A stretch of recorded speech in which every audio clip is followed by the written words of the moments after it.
اور کس criminal case کو مضبوط بنانا چاہیے. صرف ایسا نہیں کہ صرف خانہ پوری کرنے کے لیے ان کو اریسٹ کر لیا جائے، بلکہ یہ جو اناپ شناپ گندگی انہوں نے پرافٹ محمد صلی اللہ علیہ وسلم کے بارے میں اب بولی ہے، یہ حیدرآباد نہیں بلکہ پورے تلنگانہ کا ہر سیکشن آف سوسائٹی اس کا کنڈیم کر رہا ہے. السلام علیکم سامعین، 24 محرم الحرام ہے، 23 اگست ہے. سوشل انڈیا نیوز میں آپ کا خیر مقدم ہے. خبر کے دو عنوان ہیں. نمبر 1، بی جے پی حیدرآباد کے پرامن ماحول کو خراب کرنا چاہتی ہے، ایسا ابھی 2-2.5 گھنٹے پہلے جناب اسد الدین اویسی صاحب نے بیان دیا ہے.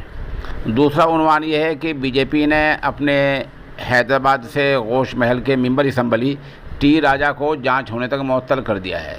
جس ممبر اسمبلی نے ٹی راجا نے نبی اکرم صلی اللہ علیہ وسلم کے خلاف بے تکی باتیں کہی تھی، بی جے پی نے جانچ ہونے تک اس کو معطل کر دیا ہے، سسپینڈ کر دیا ہے.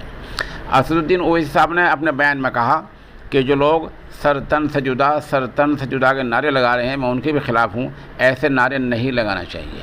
ساتھ ساتھ اویسی صاحب نے کہا میری مانگ یہ ہے کہ ٹی راجا نے جو کچھ کہا ہے اس کی مکمل جانچ ہونی چاہیے، محض خانہ پوری نہ ہو اور لمبے سمے تک اس کو جیل کے اندر رکھا جائے تاکہ دوسرے لوگوں کو عبرت حاصل ہو. انہوں نے کہا کہ ویسے تو وزیر اعظم نریندر مودی صاحب لال قلعے سے اچھی باتیں کرتے ہیں، اونچی باتیں کرتے ہیں اور پوری دنیا کو سندیش دیتے ہیں، اور ان کی پارٹی کا حال یہ ہے کہ ان کی پارٹی کا آدمی نبی اکرم صلی اللہ علیہ وسلم کے خلاف غلط الفاظ بول رہا ہے اور پوری پارٹی مہر بلب ہے، چپ ہے.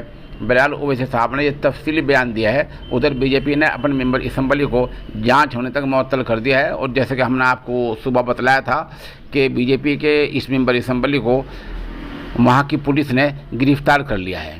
اب دیکھیے اور آگے ہوتا کیا ہے.